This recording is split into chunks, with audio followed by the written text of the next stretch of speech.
Indian subcontinent has been home to cities and towns of different size since antiquity. But the history about urban settlements in this subcontinent isn't a continuous one. It contains disjunctions. Western historians have generally categorized Indian civilization as a rural one. Although India is now home to more than 12,000 urban settlements. In 1915, Sir Patrick Gates started his pioneering work on the historiography of Indian urban settlements from a sociological point of view in the University of Bombay. Post-independence, renowned scholars of geography and sociology have ventured into this field. Several questions have been raised.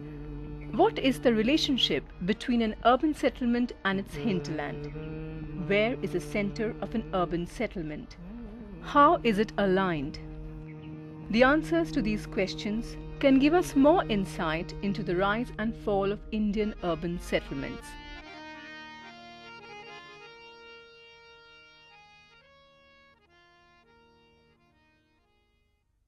The Mughal cities had created admiration from the Mughal period itself.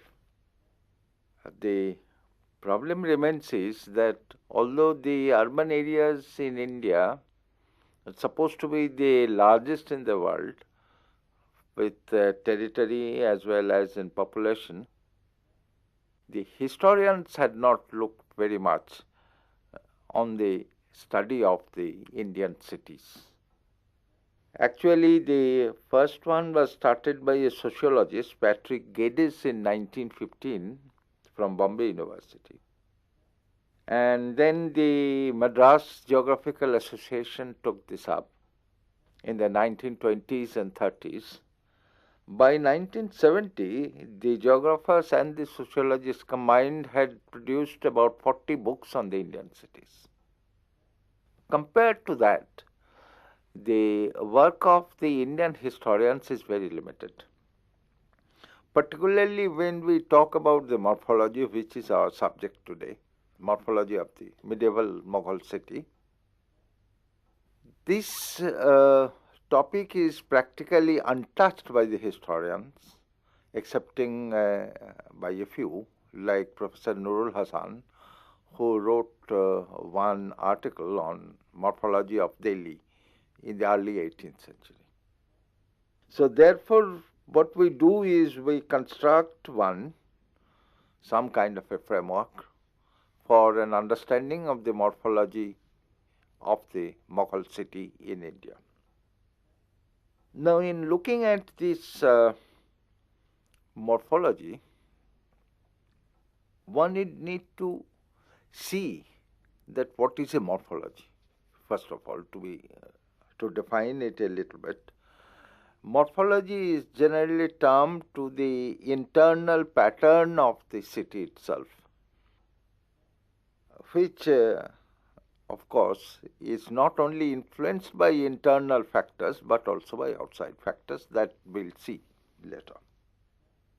Now, there are several kinds of cities in Mughal India. One can divide it into different types. For example, the capital cities, Delhi, Agra, Delhi, Lahore, Fatehpur Sikri. I omit Fatehpur Sikri from here because we don't know much about the city itself. We know about the palace complex, which we don't discuss here in this. Then there are the provincial headquarters, which become quite large. Dhaka, for example, in Bengal, Ahmedabad in Gujarat, other places were there also. Then third type is the kind of a port towns like Surat, Hooghly, Cambay. And then we have the market towns about which we know very little. The one or two that we know had developed into a bigger city, and one, if we have time, I'll certainly go and see one such city like Burhanpur in the Deccan. Now, in these different types of cities, they had their own kinds of morphology, because this morphology is influenced, as I have said, by both internal and external factors. One of the things of Mughal Indian cities is that these cities are larger than those of the Sultanate, number one.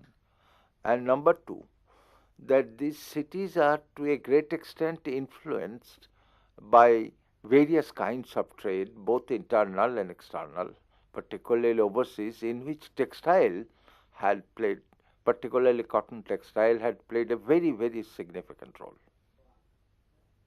Now, we do not go into that kind of a debate of the factors influencing the city, but we'll see a little bit. Now, in this kind of influences, there were two factors, broadly speaking, which are important. One of which is particularly important in case of capital cities, Agra and Delhi. We would not go into Lahore because we would not have that much of time. But we'll see Agra and Delhi later in a slightly more detailed fashion. Now, this agricultural production of the neighboring villages is the most important for the city for several reasons. One is that it brings food. Second is that in Mughal India, unlike that of the Sultanate India, a land is attached to the city itself. Whether it is a port town, whether it is a market town, or whether it is a capital town. The revenue of the land and the product of the land are all included in the income of the city. This is a factor that many historians had failed to notice. It has been given by Abul Fazl very clearly in Aine Akbari. And in the case of all the cities and the towns, Abul Fazl had given the exact quantum of territory and the revenue, etc. So there is no question of any haphazard guess or anything like that. Now, as a result, for example, which perhaps we'll see later, that in case of Surat, if one says that the income is 15 lakh rupees a year, this does not mean that the income is from the custom duty of the overseas trade.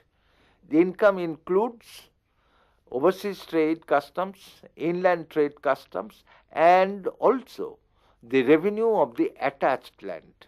So greater the city, greater the quantity of the land attached, and greater, of course, is the revenue. Now, if we understand that, then we would see the influence. The influence is that in case of the bigger cities like Agra and Delhi, the agricultural products do not come straight into the city itself.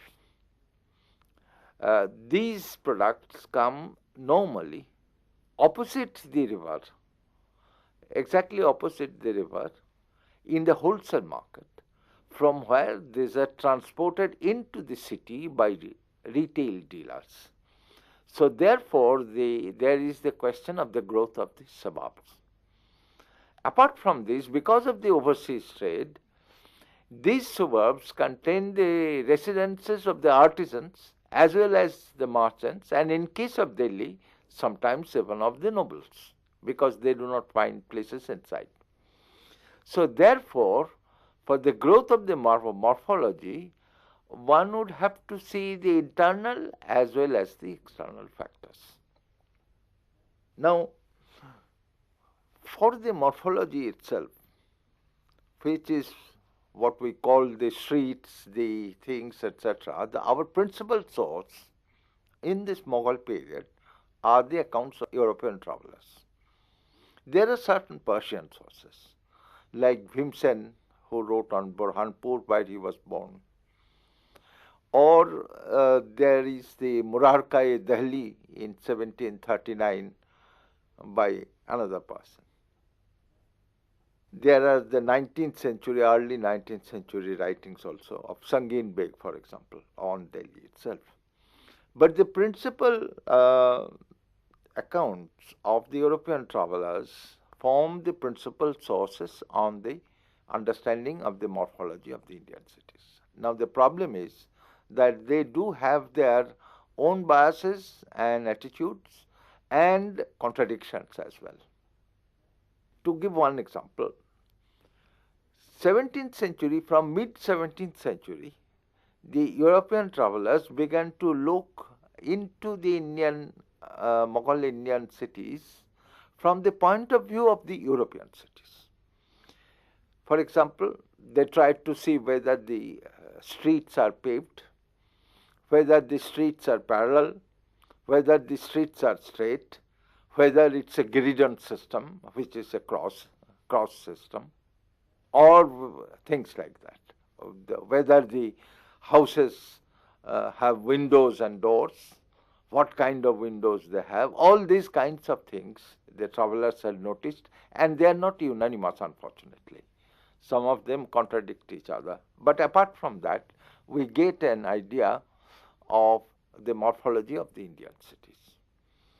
So leaving that apart, the attitude and the bias of the European travelers, we see in some of the capital cities the question of the walls, the city wall, which is a very important factor for the European traveler. I do not know why, because perhaps it's the European experience. Then the population, then the composition of the population, the function of the population, all these, the communities and things like this. So from the accounts of the European travelers, we get a kind of one kind of morphology. The other kind probably could come from the excavations, but unfortunately we do not have many. There were some in the late 19th century on Agra and Delhi, and they did confirm principally the writings of the foreign travelers. So there is this problem of these things. Now, Europeans writers, 19th century onwards, some particularly the English writers, they had written on the cities itself. But these are the accounts of isolated cities. They did not try to integrate or to make a pattern of a city itself. This English view, some said it's a colonial view, which I doubt, but this kind of view was changed slightly by the coming of the Americans, who looked more at the pattern of the city, the center, the downtown, at linkages with the outside, more geographical in nature, more sociological in nature rather than historical. The French, on the other hand, they had done some excavations, particularly after 1950. I don't know why it's after 1950, but after 1950 in the Middle East. And they had given more or less the morphology of some of the very big cities like Baghdad, Damascus, and so on and so forth. Other Persian cities as well. The Italians had dwelt more on the internal politicking, the dominating groups within the city itself, in which the morphology is also a part. Indians had tried to take all this. For example, Oshin Dasgupta's Surat had tried to take more the Italian version than others, although he used English and the Dutch sources. But there are not many, as I have said, on the studies on the Mughal Indian cities. There was one on, some Europeans had written on Delhi and Agra, but these are more or less pictorial things. On Delhi, of course, there are a large number of English writers, description of the tombs, monuments, mausoleums, and so on. These do not give us any idea of the morphology of the city itself. In 1915, Sir Patrick Getz had started his pioneering work on the historiography of Indian urban settlements from a sociological point of view in the University of Bombay. In a sense, India is the largest urban civilization in the world. Urban population in India is far greater than that of the USA. After Patrick Gates, the Madras Geographical Association carried out extensive research between 1920 and 1930 on the history of Indian urban settlements. Post-independence, scholars of geography and sociology have published around 40 books on this subject. In the Mughal period, urban settlements were hierarchically categorized, such as capital city, provincial headquarters, port town, commercial town, etc. Abul Fazl has described several features of urban settlements in his treatise Ain-e-Akbari. He has particularly touched upon the revenue system of the Mughal capital. There are two principal sources for gaining insight into urban settlements in the Mughal period. One of these is the Persian historiography and the other is the European one.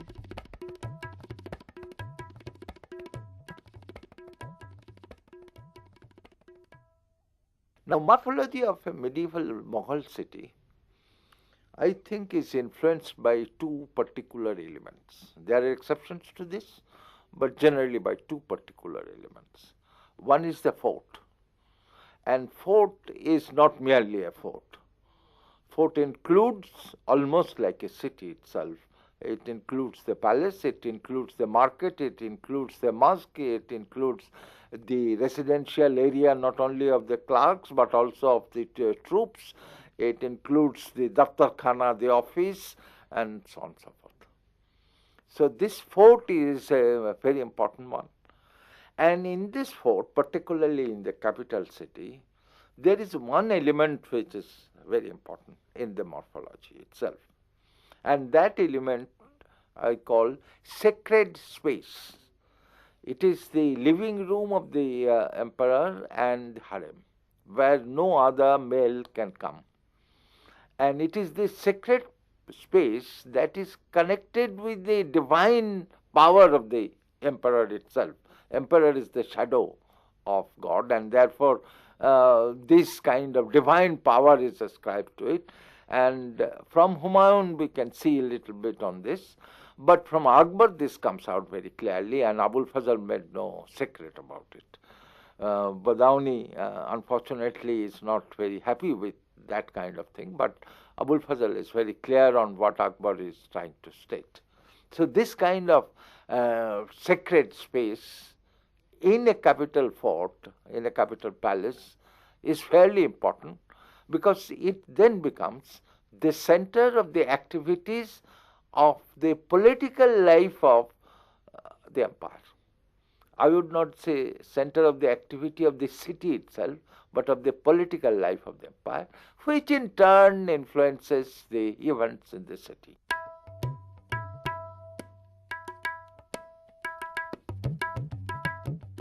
The second element that has influenced the morphology to a great extent is the river. Most of the Indian cities, if not all, are located on the bank of the river. And because of this, the river plays a certain important role in the morphology itself. For example, if the river takes a turn, then in the bend, or before the bend, or after the bend, the morphology is different. So therefore, the morphology is important because the fort is almost always located at the bank of the river at a very particular strategic place. And then the nobles, they began to live on both sides of the fort on the bank of the river. So the entire bank is almost managed by the nobility, the emperor and the nobility as well. Then the city starts, and the city starts from the fort itself. When I said that the river plays an important role in the formation of the morphology of the city, I do not mean that all the cities in the medieval period have this kind of an element in it. for example, which I have not included here, is Vijayanagar. Vijayanagar is not on the bank of the Tungabhadra. It is actually very distant from Tungabhadra river. It's within the uh, mountains, particularly for the security reason. Early Delhi in the Sultanate period, the first one of Qutbuddin, that was also similarly placed.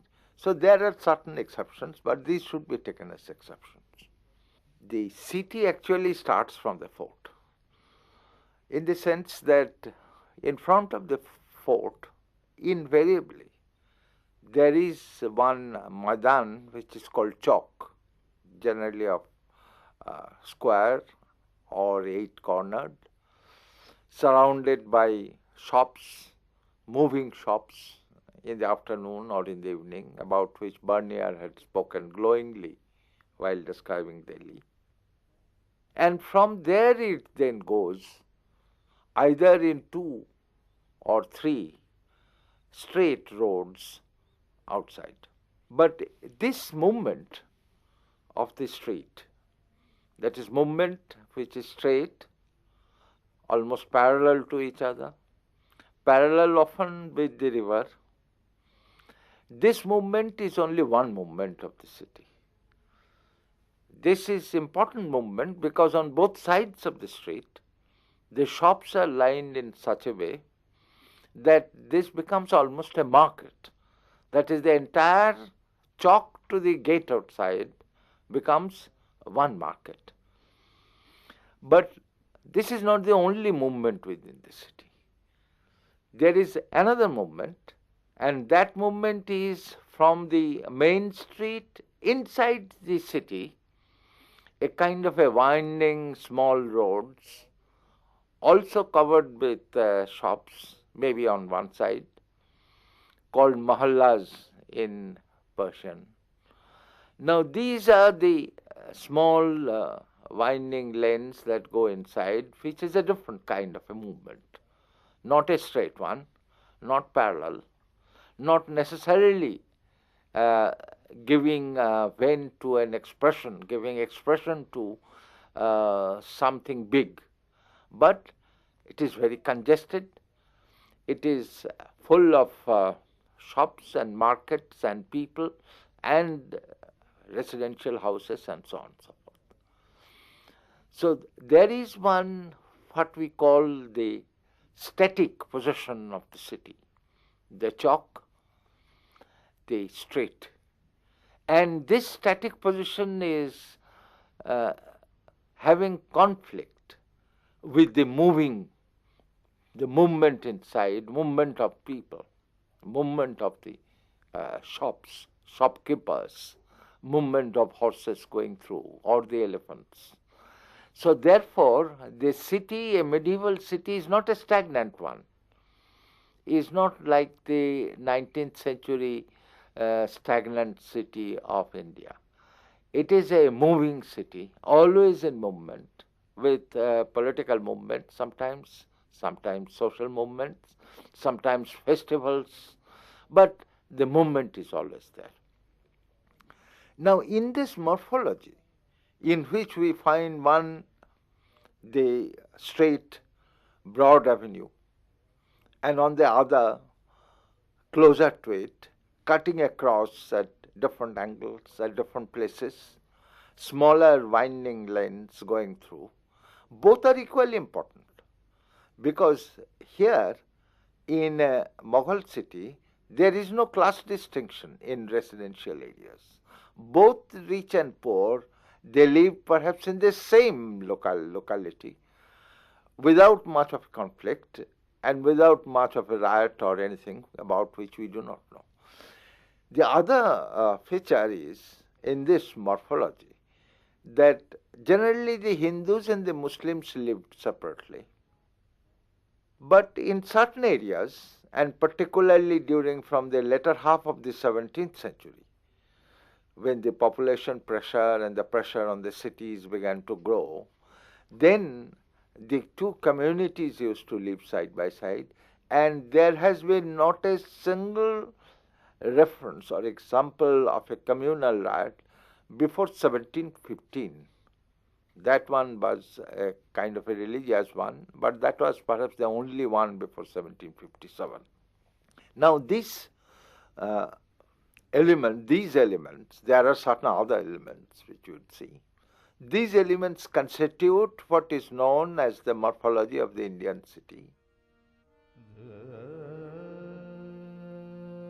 In 1915, Sir Patrick Getz had started his pioneering work on the historiography of Indian urban settlements from a sociological point of view in the University of Bombay. In a sense, India is the largest urban civilization in the world. Urban population in India is far greater than that of the USA. After Patrick Getz, the Madras Geographical Association carried out extensive research between 1920 and 1930 on the history of Indian urban settlements. Post-independence, scholars of geography and sociology have published around 40 books on this subject. In the Mughal period, urban settlements were hierarchically categorized, such as capital city, provincial headquarters, port town, commercial town, etc. Abul Fazl has described several features of urban settlements in his treatise Ain-e-Akbari. He has particularly touched upon the revenue system of the Mughal capital. There are two principal sources for gaining insight into urban settlements in the Mughal period. One of these is the Persian historiography and the other is the European one. Urban settlements in the medieval period were built near forts and rivers. However, there have been exceptions to this rule. Vijayanagar, for example, was situated far away from the river Tungabhadra. French traveler Barnier has written about the roads, markets and shops in Delhi. Remarkably, Hindus and Muslims have lived side by side in the Mughal cities and towns without any communal tension. There is no mention of communal strife in recorded history till 1715.